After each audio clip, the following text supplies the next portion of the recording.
Alright, hello and welcome everyone. This is Gump and this is a Tactician build video that I've been promising doing for you guys for a while. It's taken a little longer than I thought it was going to, but that has a lot to do with the Tactician set itself. It's an extremely diverse set to use. You can use it in a multitude of ways, and so I really want to emphasize that this is only one build that I have. I'm going to be uploading a number of different types of things that you can do with Tacticians, and even with this build in itself, you can do a multitude of things with this build just by moving a few pieces around or moving a few stats around or just changing in and out some skills. You can go from a really high HP tank build to a tank build that puts out massive AoE damage. So I really wanted to narrow it down. That's been my problem with the Tactician set and this build specifically, is to narrow it down into one specific thing. And so I thought, well, the best thing I can do probably is just to create a build that's specifically designed to run challenging incursions to help carry a group through it. And then I also developed a strategy to run for challenging to help people out that are having problems with it, because a number of people have, a number of people out there have videos, I guess, showing you how to beat challenging. But one of the problems that I've noticed maybe is that some of those groups are extremely strong, where you've got players that are playing for crazy amounts of hours and they have really high DPS and really high gear, and not everyone has that.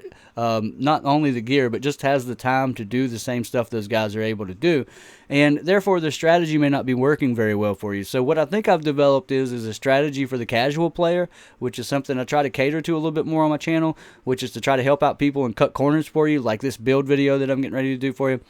So look forward to that tomorrow.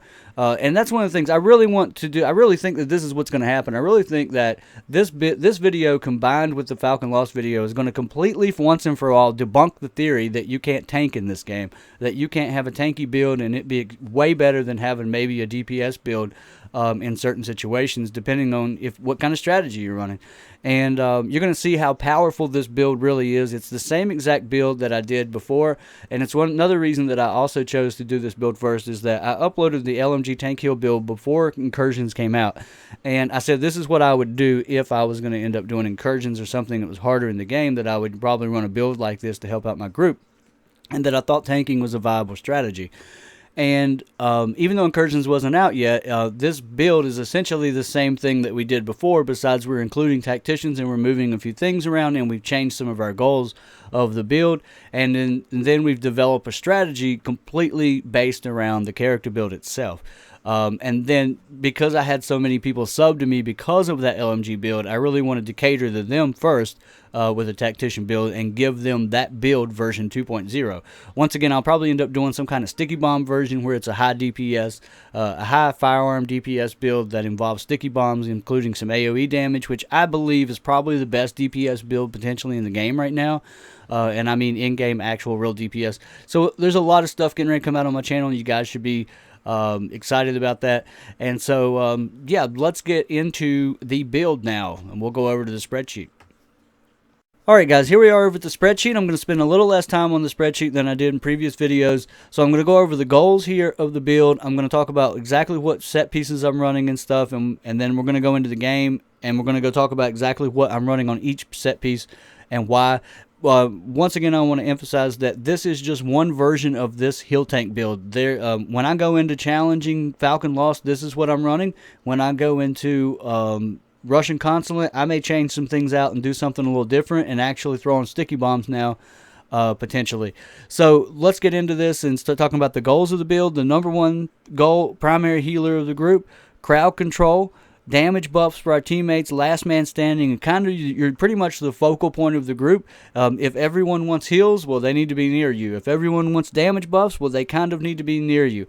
And so where you move is kind of where your group moves. So you're kind of the point man of the group. You're kind of keeping everyone alive, giving everyone their damage buffs, allowing players that are DPS players to run lower health builds, to not have to run healing skills which give out horrible heals, and instead they can run crowd control type things, and because you're going to be giving them huge damage buffs yourself, and they can run a damage buff and like a crowd control, for instance, or whatever else that works better with lower skill builds, because they're going to have low skill power with their high DPS builds. Obviously running things like Century. So once again, heal tank build, we're going to be doing 4-piece Tacticians. This is obviously my first Tactician build. We're going to be running the gold robust chest piece. That allows us to get the max armor mitigation without wasting majors on our armor slots and allows us to do things like protection versus elites to make us even more tanky than we would be if we actually just spent things on armor. Whatever else on your second talent, as long as you're using the holster or backpack. The reason for that is the holster and backpack all have talents that revolve around healing, skill power, or being in cover, and those are the three things that you're going to be doing the majority of when you're playing with this build. So the holster or backpack, either one is a good option. I'm currently running the holster because I've got a really great Tactician's backpack that dropped for me, and I have a 204 level holster that I decided to go with. So it's just going to kind of come down to what you have and what you want to try out. Whether you want to run a holster or a backpack. So let's look at the mask first. We're going to be using one major on it because that's all we can use. And on skill power, we can get up to 5,098 skill power off a 240 mask.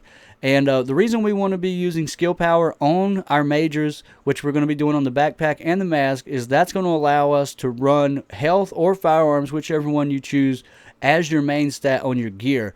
That's really important because you'll see in the game with backpack skill power and mask skill power and the skill power buff that we're getting from Tacticians, we're going to be able to get up close to 27,000 skill power, which is exactly the number you kind of want to shoot for, because if you get anything over 27, you're going to be wasting skill power and wasting stats, because once you get your damage buff, or once you get your skill power buff up from your teammates doing damage, then what you're going to end up with is just wasted stats, because skill power, all your skills are going to be capped at around 50 to 53,000. And so there's no point in having 70,000 skill power, obviously.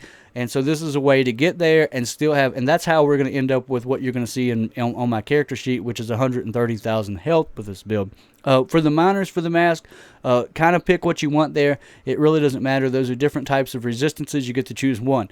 Okay, so we go to the body armor. You notice we didn't choose armor on the body armor. That's because our robust chest piece is going to allow us to use that somewhere else. And so instead, we're choosing some exotic damage resilience. We're going to be getting thrown at, grenades are going to be getting thrown at you. You're going to be pulling aggro with this build because you're going to be running a loud vent break, and that's going to draw some extra aggro towards you. You're also going to be in cover, so it's going to be a little harder to move and stuff. And we're the tank. We're controlling the fight. We don't want to be pushed off of whatever we're on. And exotic damage resilience is going to knock down some of that grenade damage that we're taking. And also, it's going to knock down some of the damage from things like turrets and other skills that are being used by NPCs. And that is something that is becoming a more and more common theme in the game. It seems like they're adding more and more skills to the actual NPC use. Protection versus elites, we're going to be focusing on that a little harder than we did in the previous build. An extra mod slot. We get 3 slots here to choose from, so we choose the extra mod slot. And then we want to take ammo capacity for our miner. We're running an LMG. Also, I'll talk about that in just a second. So once again, you notice that most of my stats are all down here on the bottom. These are major offensive stats in this category for those of you who don't know. And you'll notice that I have very few stats outside of the gloves, because the gloves have all the majors that are about damage. So you notice how all of my stats are based in the utility tree and the defensive tree, which is what this entire build is based around. All right, so we are on the backpack, and once again, I already said that we're going to take skill power for the obvious reasons that we just took mask skill power, and I had chose down here the options between pretty much whatever you wanted to run: bleed resistance, disrupt resistance, whatever you want to choose there for the miners. And then on the glove, we got damage versus elites because we have to take something with some damage in it, it looks like here. We can take also some HP on kill if you want to choose that out. But you get 3 majors here. I chose damage versus elites, and then armor. We're going to take armor here because it allows us to use the armor slot here where we have options for damage versus defensive stuff. So this allows us to take a defensive spot here instead of wasting it somewhere else where we have more options in other gear pieces. And then whatever you want to run here. I mean, you can run crit chance if you want. You can put on crit damage. It doesn't matter. You can run assault rifle damage because I'm going to suggest running assault rifle as a secondary potentially. It depends on your build. That's up to you. Knee pads, we're going to be running, once again, protection from elites is something I highly recommend. And then you can choose between exotic damage resilience and a mod slot. Right now I have exotic damage on. I really enjoy the exotic damage. And then once again, a choice pretty much between whatever types of resistances you want to run. On the holster, I'm suggesting once again that you run 3 of your primary stats for your health, firearms, and electronics, and that's going to allow you to choose one major if you choose three. Yeah, if you use three things, the holster is always confusing to me. If you use three stats, you get one major, I think. And so I'm suggesting that you either take protection versus elites or the extra mod slot, whichever one you want to choose to go with that. So that's the spreadsheet. That's what I suggest. I will give you guys a link where you can download that. And so let's go into the game and actually look at the actual character now. Alright guys, here we are inside the game, and there's a reason I did this video this way. It's because about 5% of the people who watch the videos for my builds don't like all the detail that I put into them. 95% of the people do like it, so I like to take care of everyone that watches my videos. So the first 10 minutes of the video is for the people who don't like the long video with all the detail, and the second half of the video, which you're watching now, is for the other 95% of people. So for all those people, let's move forward and talk about the details of the build. I have about 80 hours of game time spent working on this build. Some of these rolls cost me 500,000 credits at this point because I switch back and forth between firearms, so I put a lot of work into detailing things out. That's why I like to get into the details about my character builds and explain exactly what it is I'm doing. In our previous build that we did with the LMG, we were looking to get 100k health and 30,000 skill power. Because of the Tactician set, we're going to be able to get up to 130,000 health, and we're only shooting for 27,000 skill power. Now, obviously, the reason that we're trying to get to 27,000 now is because of the 4-piece on the Tacticians, allowing us to get an extra 1% skill power for every 60,000 damage. This is an extremely powerful bonus. It's one of the best bonuses in the game. Obviously, the weakness of it is it doesn't work outside of a group, but when we're in a group, 60,000 damage is almost nothing. And so, you know, you've seen some of my SMG builds videos I did where I hit 400,000. You got to think that's given us Tactician set almost 5% skill power. I guess that's the right number. About 5% skill power for one bullet that I fire. And so that just goes to show you how fast this set builds up. And then it only goes down 1% every second the group isn't dealing damage. So the bonus is literally up almost the entire time. This stat, actually, you can watch it move. So if you ever put a 4-piece on while your teammates are doing damage, just hit your inventory button and sit here and watch the stat, and you'll get a better understanding of how it works and how fast it goes up and down and how often it's in that range of 90 to 100% up for the buff. And the reason I'm not doing 25,000 skill power and I do 27,000 skill power instead is that about 50,000 skill power is where our skills cap off at. So for instance, Sticky Bomb caps off about 250,000 damage at 50,000 skill power. That's the cap. All the skills have caps. That's probably a needed thing in the game.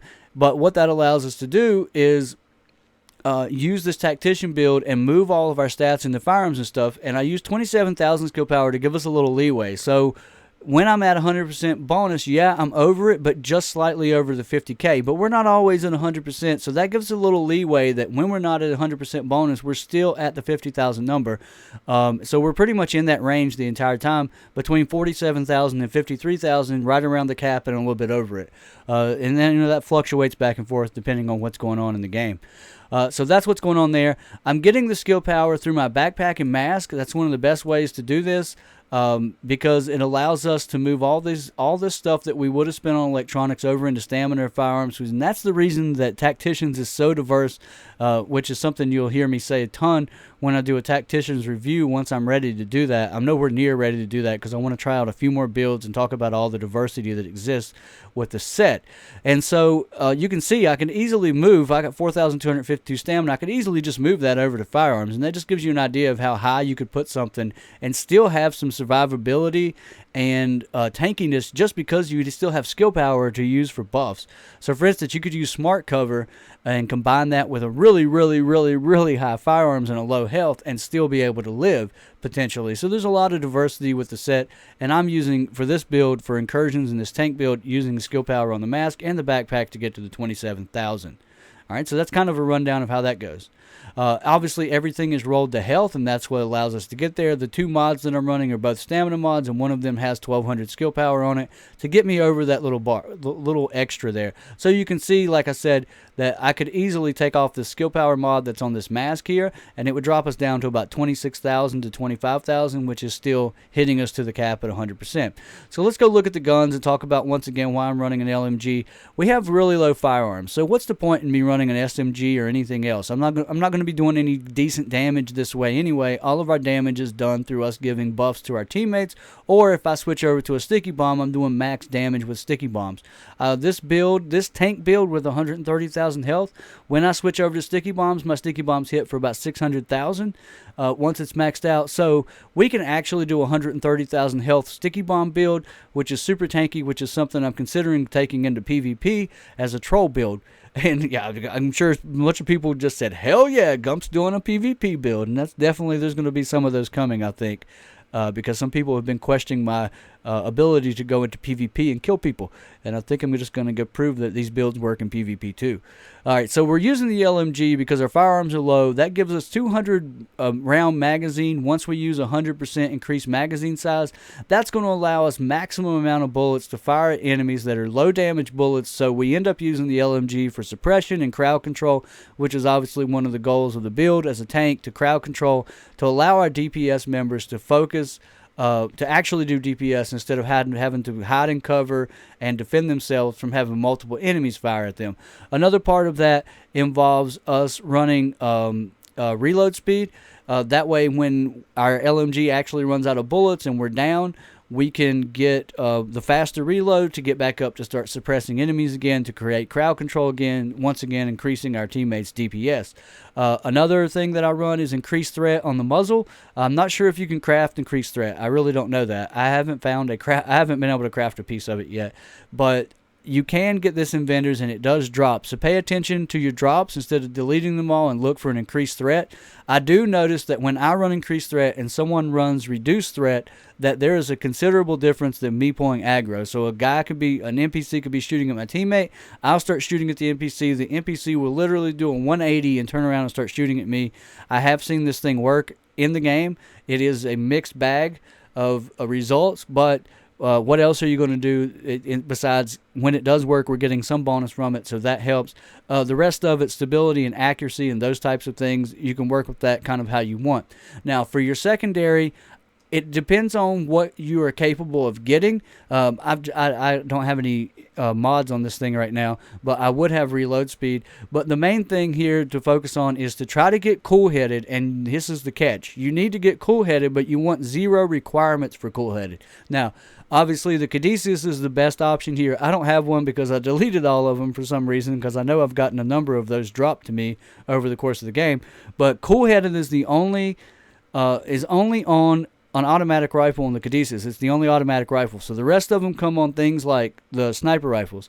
And that's what I have, so that's what I'm using. And you need it to have no requirements because you're not going to be able to meet the firearm requirements as most things require. I'm not positive what the requirements are on Caduceus, but I do know that I've heard, at least, that cool-headed can roll on a Caduceus with 0 requirements, and that's what you're shooting for your secondary. This is going to allow you to get some extra skill cooldown.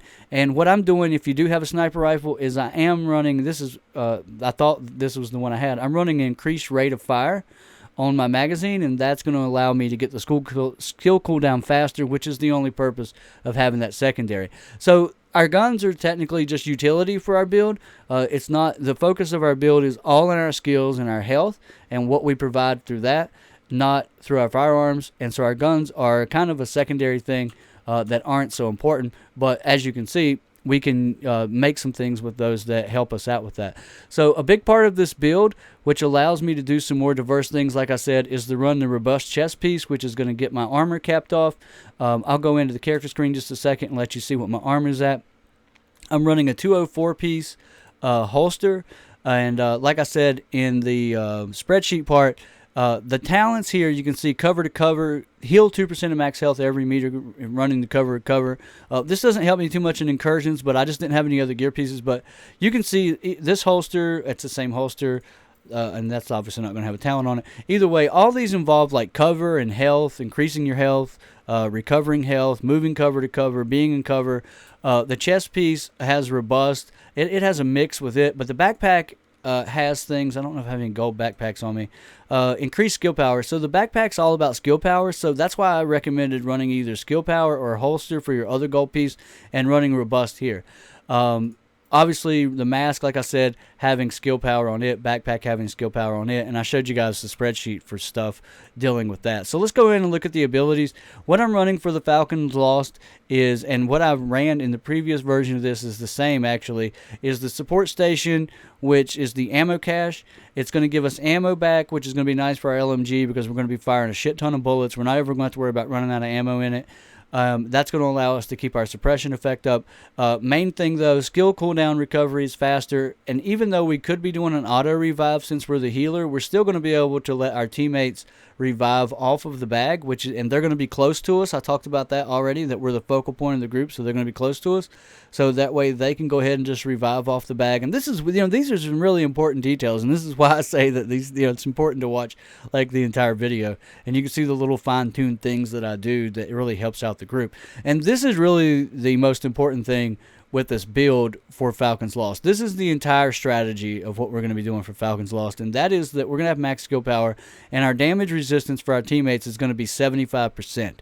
That's what the number goes up to. We're going to have a 50% damage increase for our teammates, and so you can already see that how much DPS I'm actually doing just by using smart cover alone.